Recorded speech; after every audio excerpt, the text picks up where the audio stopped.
My wife, Lynn, and I have been together for 6 years and married for 11 months. Our entire history together has been very normal, and I have never noticed any strange behavior or red flags. I cannot emphasize enough how unusual this whole thing is for her. Lynn is very kind, intelligent, and thoughtful. She has always been the type of person who doesn't play around. Being childish or trying to scare me is not something she would usually do. She doesn't even like watching horror movies.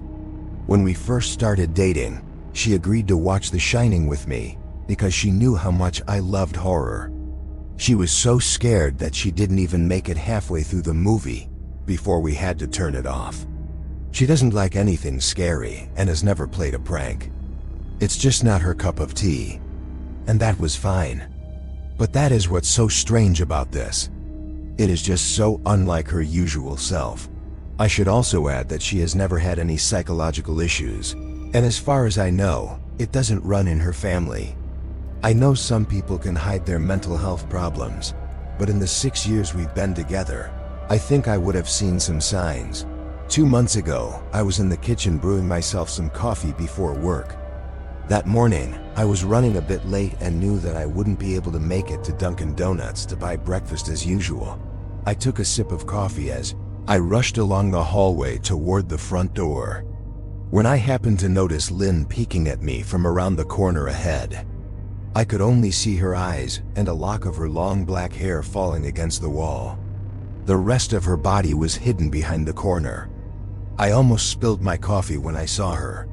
My lips burned from the hot coffee. "My God, Lynn," I said while wiping a few drops of coffee off my pants. "You scared the life out of me." She immediately vanished from sight like a child caught red-handed. I heard the sound of her scurrying back toward the living room. And by the time I reached the front door, she was out of sight. It was really strange. And completely out of character for her, as I said. But I also found it funny that she was being a bit more playful and less serious. I shouted out that I loved her and called her a weirdo. As I closed the door behind me, I heard the sound of her laughter. Her behavior was a bit odd, but it certainly wasn't something to call a priest over. I had forgotten about it by lunchtime, and when I got home, she was completely normal. I didn't mention it, and neither did she, and life went on. The next incident occurred 3 days later. It was around 2 a.m. and I had woken up to get a drink. I was standing at the kitchen island, holding a carton of orange juice, when I got the intense feeling that I was being watched. For some reason, I looked down at the floor and saw my wife's smiling face looking back. She was peeking at me from the other side of the kitchen counter, staring up at me with wide, unblinking eyes and a grin. Grinning like a Cheshire cat, I screamed out loud, I must admit. Not out of frustration, but out of fear. For whatever reason, at that moment, I was terrified. Upon hearing my scream, Lynn bolted backward out of my sight, her hands and feet slapping against the tile floor as she ran on all fours out of the kitchen. I didn't run after her, or even yell after her. I just stood there frozen in shock, wondering what the hell had possessed her to do that. It took me longer than I'd care to admit to head back upstairs, but eventually I did. When I reached our bedroom, Lynn was lying on her side, asleep. Or at least pretending to be. I stood there for a moment, watching her breathing to make sure she was actually asleep. I had a feeling she might jump out at me the moment I got into bed. But she didn't. I climbed into bed and she didn't even move. Her breathing was soft and deep, and I began to wonder if I had dreamed the whole thing. The next morning, I waited for her to come down for coffee, and after handing her a mug and kissing her on the cheek, I decided to ask her about it. "What was that all about last night, babe?" I asked, keeping my voice gentle so as not to offend or embarrass her. She frowned at her coffee mug, shaking her head as if she had no idea what I was referring to. "You were peeking at me again. From over there," I said, pointing to the spot on the floor next to the kitchen island. She followed my gaze, and when she turned back to look at me, she burst out laughing. She laughed so heartily that I couldn't help but join her. You freak me out sometimes, you know that? I said. She chuckled, set her mug on the counter, and wrapped her arms around my neck. You freak me out all the time. So I guess we're even. She teased. We said our goodbyes and went to work. As I drove, I kept thinking about how creepy it was to see her grinning at me from behind the kitchen counter like that. The sound her hands made on the floor as she crawled away. I told myself she was just trying to be silly. Just trying to join me in my love for all things horror. It wasn't that I was afraid of her, but it just didn't sit right with me. I started seeing her peeking at me more and more. Sometimes she would peek out from behind the couch or the living room curtains. Once, she even managed to climb inside the old trunk of her grandmother's that sits at the foot of our bed. I might not have even known she was in there if the old hinges of the trunk hadn't betrayed her. She had propped the lid up just enough for only half of her face to poke out. She was grinning like an excited toddler. It was terrifying. I didn't even know what to say to her. All I could do was stare at her. When I finally found my voice, I asked her why she was doing this. She didn't answer, but she slowly closed the lid, locking herself inside the trunk. I walked away feeling bewildered. I didn't understand why she was doing it, but it clearly brought her a lot of joy. I just hoped she would get tired of this game quickly. Lynn didn't peek at me for the next 2 weeks. I began to think she was finished with her strange prank, and I felt relieved. One night we were watching a show on Netflix, and I joked that I hadn't seen her peeking at me lately, and that she must have given up her spy game. She looked up at me with a slight smile and said, "Maybe I've just gotten better at it." I didn't say anything, but I wondered if she was joking. For the next few days, I couldn't stop thinking about what she had said. Was she still peeking at me when I wasn't looking and I just hadn't noticed? And if so, what the hell was she getting out of this? I started to feel paranoid, constantly checking to see if she was watching from a corner or behind a door. I was very restless whenever I was home and she wasn't in my line of sight. I felt stupid and a little crazy, but after a few weeks with no other incidents, I began to relax. I stopped checking the furniture and the walls and told myself it was just a bad memory. Then, a few days ago, things got much worse. Lynn left to go to a friend's house, and I stretched out on the couch playing some games on my laptop. Around 9 p.m. I went to take a shower, and as I was rinsing the soap out of my hair, I got that horrible feeling that I was being watched. I slowly opened my eyes and nearly had a heart attack. Lynn was peeking from behind the shower curtain, her entire head poking inside the shower, leaving only her body outside. Her long black hair draped over the curtain, the tips dripping with water. Her mouth was stretched open in a horrible grin, her eyes wide and bloodshot, as if she hadn't blinked in a while. I screamed and jumped back against the wall. She didn't move, nor did her smile waver. Her makeup ran down her cheeks in 2 black streaks.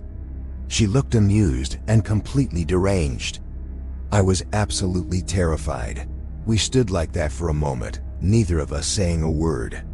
Finally, after what seemed like an eternity, she slowly pulled her head out of the shower, and I watched her blurry silhouette through the curtain as she backed toward the bathroom door. A second later, the bathroom door slammed shut, hard enough to shatter the mirror. I screamed again and jumped out of the shower to lock the door.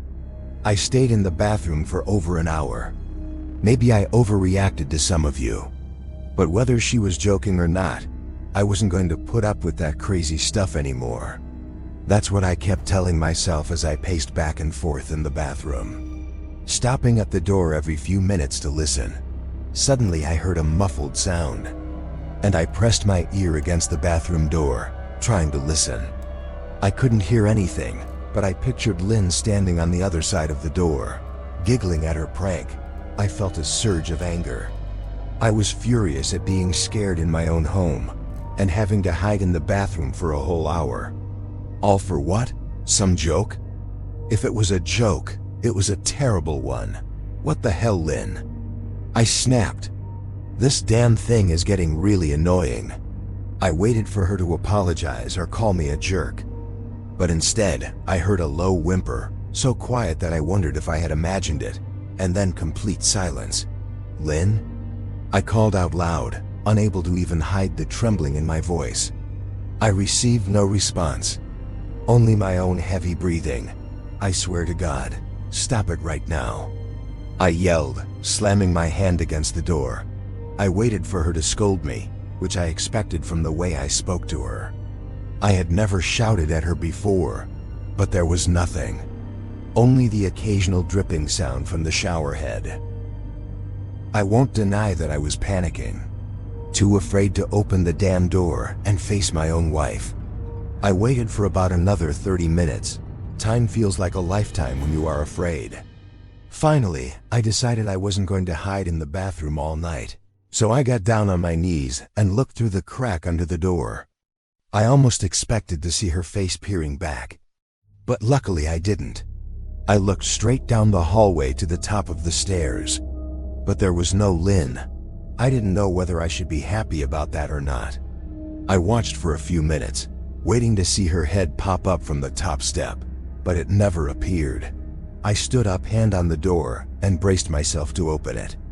I slowly turned the lock with trembling fingers, and was about to yank it open when I heard a sound that still makes me feel sick to think about. A groan. Louder than before, but this time I could tell where it was coming from. I turned my head toward the closet door in slow motion and locked eyes with my wife, who was peeking at me from the small opening. Her eyes were as wide as ever, and her mouth was open in the most disgusting toothy grin I had ever seen. I didn't even scream. I was too horrified for that. Her hands were clutched in front of her chest, her body shaking with sheer ecstasy, as if she could barely contain her excitement. A short, raspy groan escaped her throat, deep and raw, making my whole body shudder. Somehow, I found the ability to open the bathroom door and ran as fast as I could down the steps, grabbing my keys and phone from the living room table before running outside to my car. I could hear her high-pitched laughter behind me, but I didn't hear her getting any closer. I didn't bother closing the front door. I drove away from the house faster than the law allowed, shaking the entire time, not knowing if it was from fear or from the cold. Maybe a bit of both. I hadn't grabbed a jacket or even a pair of shoes. I was still wearing shorts and my hair was still damp. I drove straight to my brother Chris's house about 40 minutes away, ignoring every call and text I received. I didn't check my phone until I was safely parked in my brother's driveway. Lynn had called 4 times and sent a string of texts, all wondering where I had gone and why I had left like that. I angrily threw my phone into the trunk, furious at her nonchalant attitude. My brother and his wife were surprised to see me, especially wearing only a pair of shorts, but told me I could stay as long as I needed. Chris lent me some clothes and asked me what had happened. I told him Lynn and I had a fight, but didn't go into detail. I didn't want him to think I was overreacting, abandoning my wife over a prank, even if it was a bizarre one. I mean, hadn't I been encouraging her for years to lighten up instead of being so serious all the time? I had wanted her to relax and let loose, but this was definitely not what I had in mind. I tried to sleep on their sofa, but my brain wouldn't let me. Every time I closed my eyes, I saw Lynn's face staring at me from inside the closet. Knowing that she had been in there with me the entire time gave me goosebumps. She had never left that damn bathroom. Instead, she had sneaked into the closet and slammed the bathroom door to trick me. Just thinking about going back home made me anxious. I tossed and turned, unable to sleep. Chris finally gave me a sleeping pill so I could get some rest. My sleep was filled with horrible dreams. All of Lynn's smiling faces. I woke up as the sun was beginning to rise. My aching body was sore from the sofa, and I felt exhausted. I knew I would have to call Lynn at some point, but I didn't know what to say to her. I wasn't going back home unless she promised me she would never do that horror stuff again. I just wanted my wife back. Her normal, serious self had never looked so good to me. I was about to call her and tell her that, when that familiar feeling washed over me. I was being watched. I stared up at the ceiling, my heart tightening. I didn't want to look away, but the more I ignored it, the worse the feeling became. My eyes slowly moved away from the ceiling. Her face was pressed against the window next to the couch, looking down at me with the same agape smile as before. Saliva drooled down her lips, leaving 2 long streaks on the glass. I didn't know how long she had been there, but something told me she had been there for quite a while. Possibly all night. I didn't bother screaming, though I felt anger overriding any fear I possessed at that moment. I bolted up from the couch and slammed my palm against the glass door. "Lynn, are you crazy? What the hell is wrong with you? Go home," I yelled. "Right now." She didn't move, and her ghastly expression never changed. If anything, her smile only grew wider, as if she had never been more exhilarated. I could hear Chris and his wife moving around upstairs. As if Lynn could hear them from her spot outside, her head turned slightly toward them, and she began to close her mouth slowly. Chris called my name from upstairs, his voice sounding worried. I turned around to see him and his wife Rebecca rushing down the stairs. When I turned back to the window, Lynn was gone. The only sign she had been, there were the 2 streaks of saliva, still running down the glass. I tried to explain to Chris and Rebecca about waking up and seeing Lynn looking at me through their window. They were skeptical. Who wouldn't be? Chris and I went outside to the spot in front of the window, but there were no footprints on the ground, only a slight indentation. Probably an animal, Chris guessed, and I didn't want to argue. He and Rebecca assumed I had dreamed the whole story, but they didn't understand, and I was too tired to explain to them. I called in sick to work that day and turned off my cell phone. I didn't want to face Lynn. Just talking to her was too much for me at that point. I was truly starting to believe that something was deeply wrong with her. That no matter what she promised, we would never be the same again. That thought saddened me to my core. I cried for most of the morning. By noon, I realized I was ready to confront her, to give her one last chance to explain herself. At least I could give her that after 6 years of living together, I told myself. I turned on my phone and saw dozens of messages she had sent, all from a seemingly worried wife. "Can we talk? I love you. Please call me. I'm really worried. Can you answer? Come home, babe." And so on. All the messages telling me that she loved me and that she wanted me to come home. How worried she was. Not a single damn message mentioned the crazy things she had just done. As if she hadn't been acting like a character out of a Stephen King book. Even her texts were different. She usually texts entire novels just to tell me to buy a loaf of bread. You would think she would have a lot more to say to me after her bizarre antics. I know it might sound childish to some of you who are a billion miles away from this situation. But if you saw the way Lynn looked at me, the way she ran on all fours like a wild animal, grinning at me from inside the closet like a lunatic, then I think you would see my reaction as justified. In the end, I stayed with Chris and Rebecca for one more night. Yesterday, I didn't wake up until afternoon, and thankfully, I didn't see Lynn's face looking at me through the window. I don't mean to pry, because it's none of my business. But is this fight fixable? Rebecca asked. She had made us both a sandwich for lunch, and I knew she wanted to bring up the subject without seeming nosy.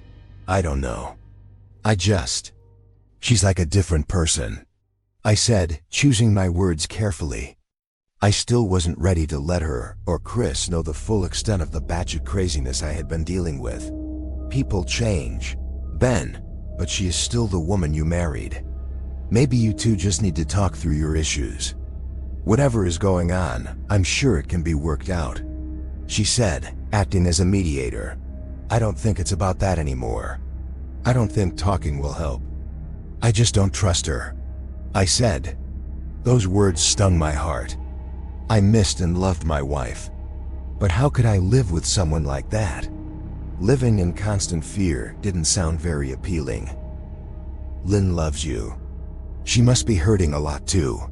She said, I'm not sure about that. I said, well, it certainly looks that way. I've never seen her look so broken. Very unlike the Lynn I know.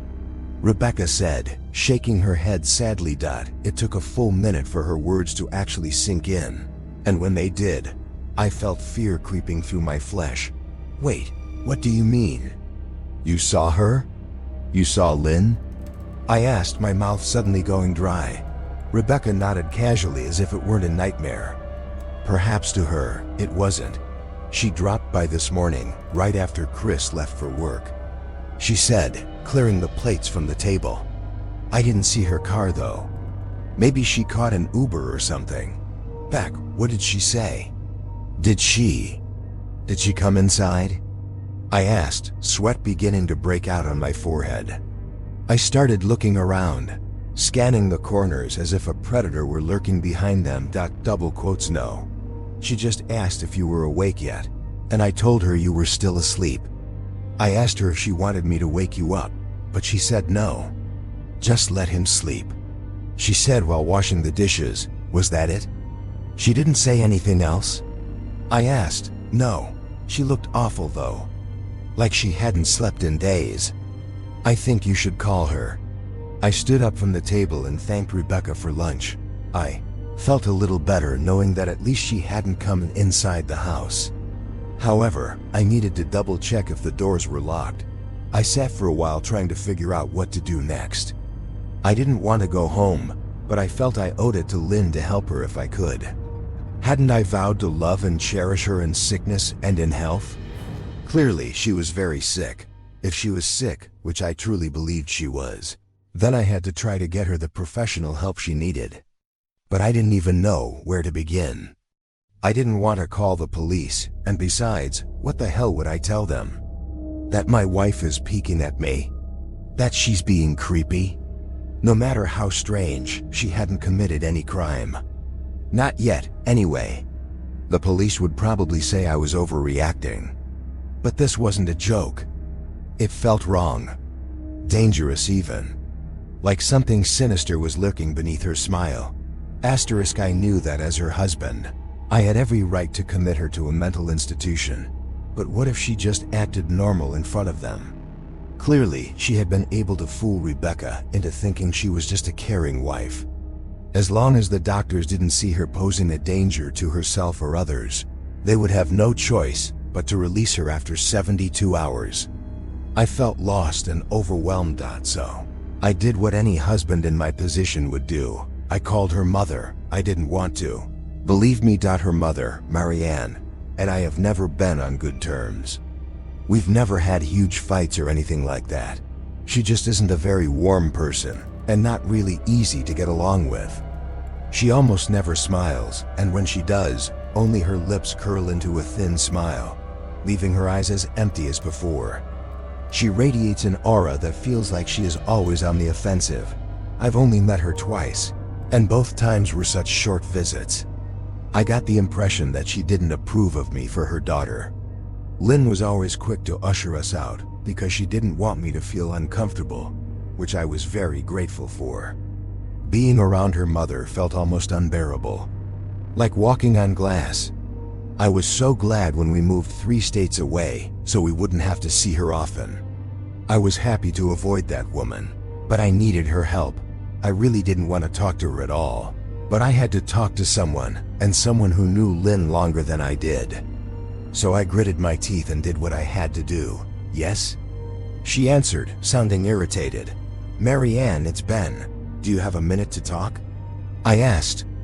I could hear her sigh with annoyance.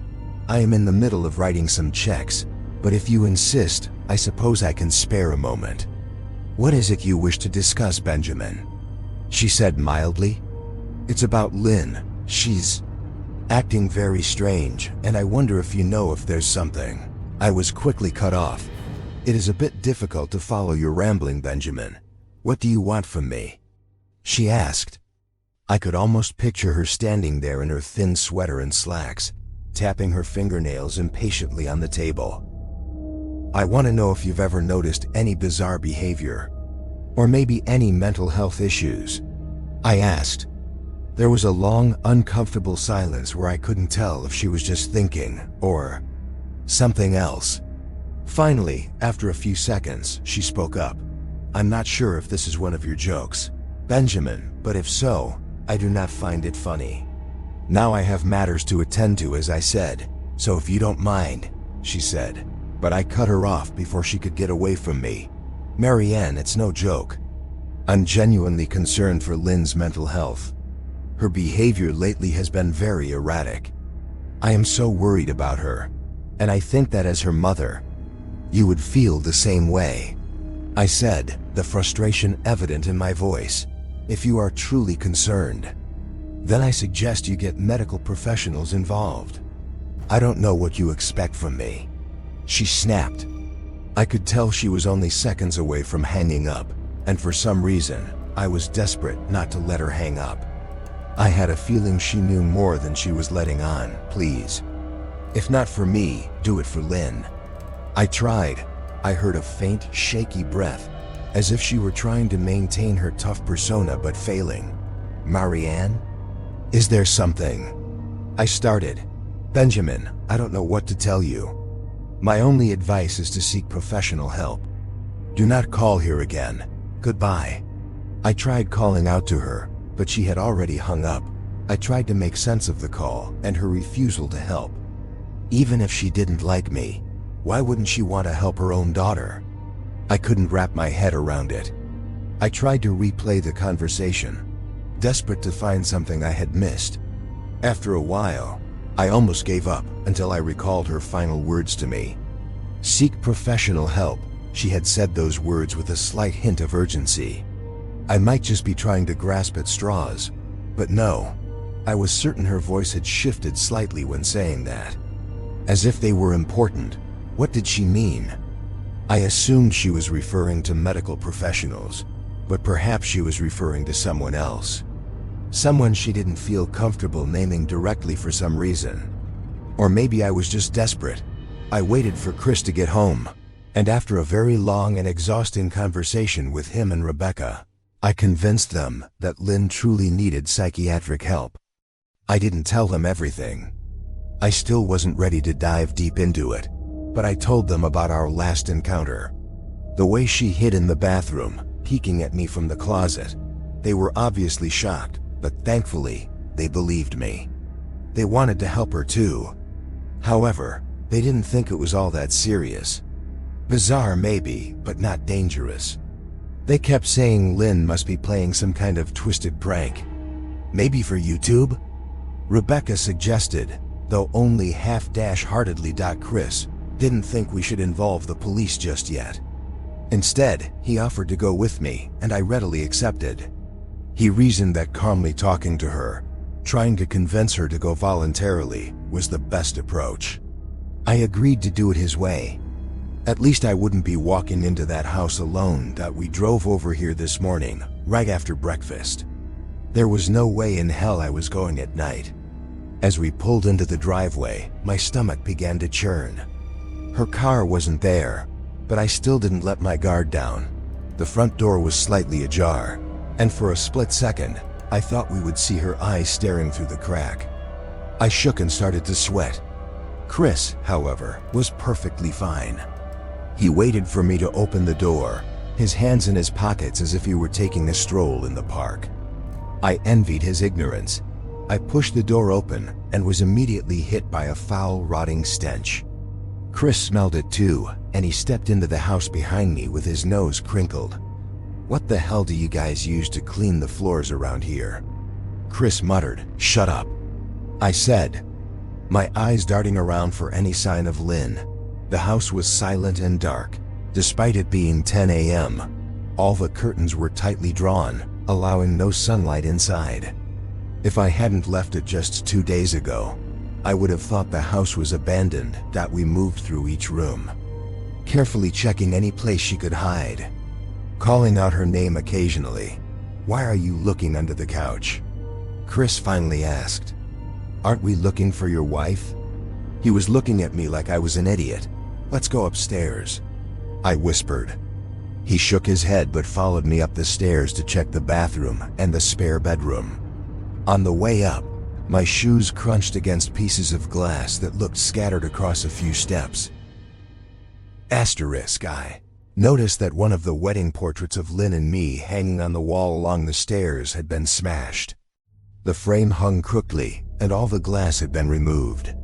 I stared at the picture, a lump forming in my throat. We had taken that photo right outside the church, just after saying our vows. She looked so beautiful in her white dress. I looked at Lynn's beautiful face. I never dreamed that her face would be a source of terror for me. We climbed the remaining steps and checked the spare bedroom, but it looked completely untouched. I hesitated to enter the bathroom, my fear from that night flooding back to me. Chris noticed and offered to go in himself, but I couldn't let him do that. So we walked in together, checking the closet and the shower. The bathroom looked as though it hadn't been touched since the night I left. "I don't think she's here. Ben, why don't you pack some clothes and we'll try coming back tomorrow or something?" Chris said. I nodded and went into our bedroom and stuffed some clothes into a duffel bag. When I checked inside our walk-in closet, I discovered the source of the smell and gagged. Chris took one look and his face turned pale. He had to stand out in the hallway to get away from the sight and the smell. I stared in horror at what lay inside my bedroom closet. Soaking into the carpet were at least a dozen eyeballs, all carefully arranged in pairs. Some were as large as quarters, while others were as small as marbles. I stared at the pairs of eyes she had harvested from small animals, and I wondered how she had gotten them, shuddering at the thought. Man, I thought I had it bad with Becca's shoe addiction. But holy shit, your wife is out here collecting eyeballs, Chris said, gagging. Ben, I think we should leave, he called from the hall. I'm gonna throw up. Okay. I grabbed my duffel and closed the closet door on my new nightmare. I stepped out into the hall and took a deep breath. I could taste the rotting stench on my tongue, and I couldn't help but gag. What kind of lunatic lines up eyeballs in their closet like that? Chris muttered. I tried to tell you she needs help. I said, she doesn't need help, Ben. She needs a goddamn exorcist. He said, are you coming or what? I can't stand the smell of this. I didn't ask him why. I could feel it. Someone was watching me, and I didn't think it was the eyes in the closet. I turned around, my gaze slowly sweeping across the bedroom. Oh my God, I whispered, as I finally saw what we had missed. Underneath the bed, lying on her side, watching us with the excitement of a child on Christmas morning, was my wife. She had her hands clutched together right beneath her chin, and they were shaking eagerly, now that she knew she had been found. I could hear the tiny noises she was making, a sort of hiccuping sound in her throat, as if the excitement was too much for her to contain. It was terrifying, to say the least. Those wide eyes and that brilliant smile. Everything in me told me to run, but I forced it down. This was my wife. No matter how twisted, she was the woman I married. I had to help her. Lynn, I said softly. She didn't respond, but her head jerked side to side twice as if she were nodding. Sweetheart, I just want to help, okay? Can you let me do that? I asked.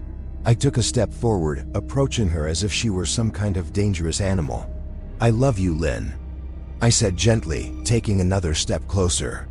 She let a tiny whimper escape from her wide-open mouth, and I had to resist the urge to run away. Her shoulders began to shake, and her eyes grew as wide as saucers. I leaned down so I could see her better, and immediately saw the blood. Her hands were covered in blood. The closer I got, the more they trembled, as if she could barely contain herself. Lynn, are you hurt? You're bleeding, I said. She shook her head again, her bloody fingers moving up and down as if playing an invisible piano. Occasionally they brushed against her chin, leaving streaks of blood on her skin. I wanted to draw back in disgust. The smell radiating from her was sickening. I could feel vomit trying to rise up my throat. Her lips were dry and stretched thin, blood oozing from between the cracks. I knew she wouldn't come out on her own. But I didn't want to abandon her in her current state. I inched closer and reached my hand out toward her. The excited hiccups grew louder and her hands shook, her fingers curling.